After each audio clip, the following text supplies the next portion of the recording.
আমার চাওয়া পাওয়া বলতে জীবনে আর কিছু নাই। আমি জীবনে অনেক কিছু করেছি, অনেক চলাফেরা করেছি। এখন চাওয়া পাওয়া যদি জনগণ আমার পক্ষে থাকে, জনগণ আমার সাথে থাকে, তাহলে এলাকার সার্বিক উন্নয়নমূলক কাজগুলো, এটাই আমার চাওয়া পাওয়া।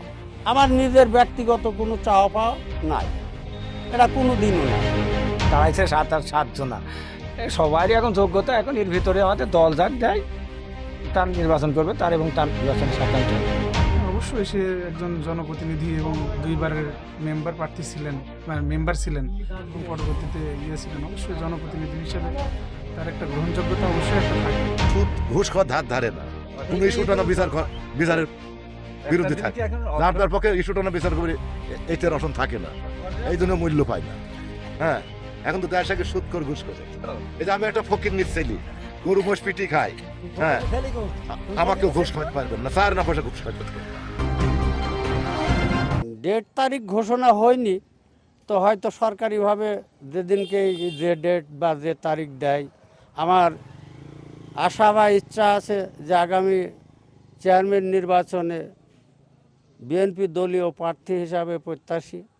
তো আমি গত কয়েকবার বিএনপির নির্বাচনের ক্যান্ডিডেট ছিলাম, ধানের শীষের ক্যান্ডিডেটও আমি ছিলাম, যেটা ডাইরেক্ট ধানের শীষ হয় সেবারও আমি নিজে ক্যান্ডিডেট ছিলাম।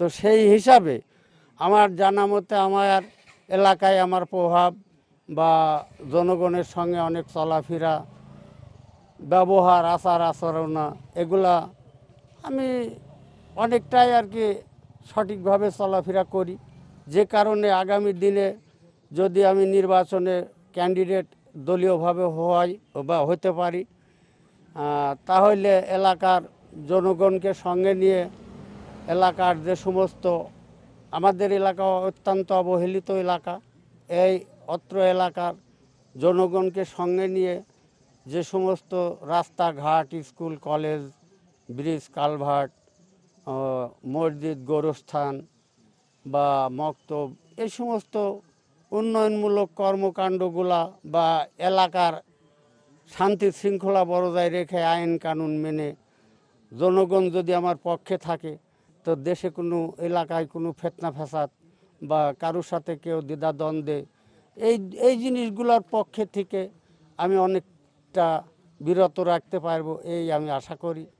আমি যদি আগামী দিনে ইউনিয়ন পরিষদ নির্বাচনে নির্বাচিত হই, তাহলে এই মাদক দ্রব্য একেবারে নির্মূল করার উদ্দেশ্য আমাদের আছে। কারণ এই মাদক এমন একটা জিনিস সমাজে একদম কলুষিত, বা সমাজে যে সমস্ত বাচ্চা ছেলেরা স্কুল কলেজ, যুব সম্প্রদায় সম্পূর্ণ মাদকের ওপরে নির্ভরশীল এখন বলা যায়।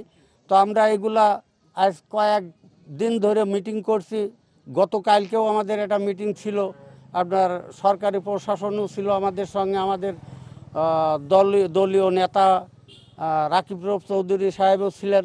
আমরা এই প্রত্যাশা তাদের বলেছি যে জনগণকে, যে আপনারা সবাই সচেতন হন, আমাদের এই সমাজকে বাঁচাইতে হলে আজকেই মাদকদ্রব্য যারা সেবন করছেন তাদেরকে অবশ্যই নির্মূল করতে হবে। যদি তাদেরকে নির্মূল না করা যায়, এই সমাজ একটা অধঃপতনে যাওয়ার বর্তমান অবস্থায় দেখা যাচ্ছে। যে কারণে আমি নিজের বক্তব্যেও কাল বলেছি যে আপনারা জনগণ এদেরকে তাড়ি ধরেন, চালান করেন, না পারলে আপনারা পুলিশ প্রশাসনের কাছে এগুলা দেন, তাদের এরা যাতে পুলিশ প্রশাসন এসে তাদেরকে আর কি কন্ট্রোল করতে পারে। এই প্রত্যাশা আমি রাখি যে আমি যদি আগামী দিনে এইগুলা করতে পারি, বা আমাকে যদি ইউনিয়ন পরিষদের নির্বাচনে সবাই ভোট দেয় বা আমি ভোটে যদি জয়যুক্ত করতে পারি, তাহলে এই মাদকদ্রব্য নির্মূল করার ব্যবস্থা আমি ইনশাল্লাহ করব। আগামী দিনে আমাদের দেশনায়ক তারেক রহমান তিনি ঘোষণা দিয়েছেন যে এলাকায় সে দুস্থদের ফ্যামিলি কার্ড দেবে বা কৃষকদের কৃষি কার্ড দেবে। সেই কার্ডগুলা সঠিকভাবে যদি নিয়ন্ত্রণ না করা যায়, সঠিকভাবে বিলি বন্টন না করা যায়, তাহলে একটা অন্যায় হয়ে যায়। যে কারণে যদি আমরা যদি ইউনিয়ন পরিষদের চেয়ারম্যান প্রার্থী হিসাবে যদি জয়যুক্ত করতে পারি, তাহলে সেগুলা সুষ্ঠুভাবে বিলি বন্টন করতে পারবো, এই আশা রাখি আমি। আমার চাওয়া পাওয়া বলতে জীবনে আর কিছু নাই। আমি জীবনে অনেক কিছু করেছি, অনেক চলাফেরা করেছি। এখন চাওয়া পাওয়া, যদি জনগণ আমার পক্ষে থাকে, জনগণ আমার সাথে থাকে, তাহলে এলাকার সার্বিক উন্নয়নমূলক কাজগুলা, এটাই আমার চাওয়া পাওয়া। আমার নিজের ব্যক্তিগত কোনো চাওয়া পাওয়া নাই, এটা কোনো দিনও নাই।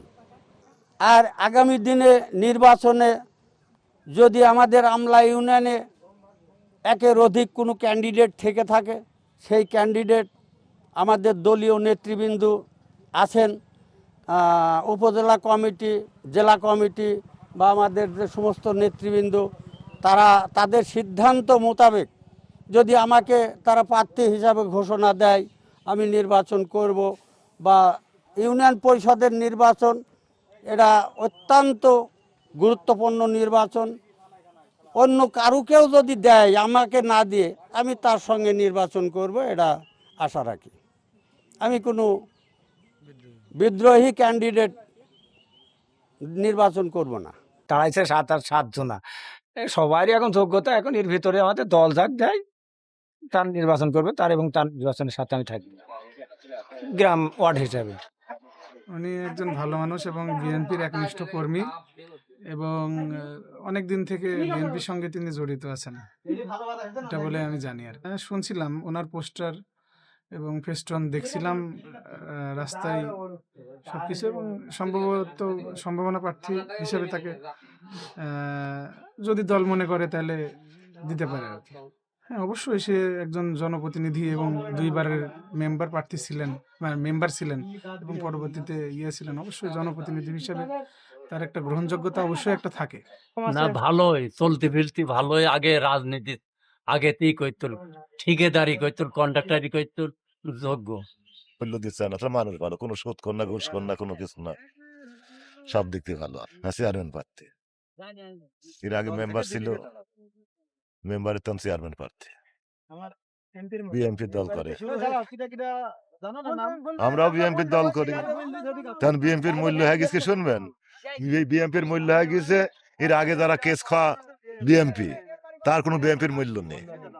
এখন মূল্য হয়েছে যারা মানে আমলিক করিয়েছে, জাসদ করিয়েছে, তারা হয়েছে মূল্য।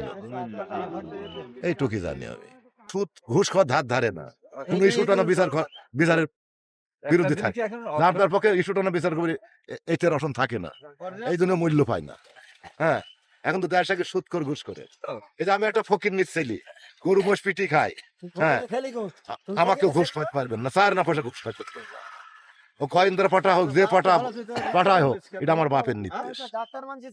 হ্যাঁ, আমার বাপ বলে গেছে যে গরুর ব্যবসা করে, বাপের যে ঢ্যামনা ছেলে সেই কারো গোয়াল থেকে মোষ গরু তুলে নিয়ে আসবা, সে কথা বললাম। মেটনে যে পিএমপি, হ্যাঁ, রসনের নামে 7টা কেস, আমার নামে 7টা কেস। হ্যাঁ, এখন আমার মূল্য, এখন হচ্ছে মূল্য হয়েছে জাসদের আমলিকি।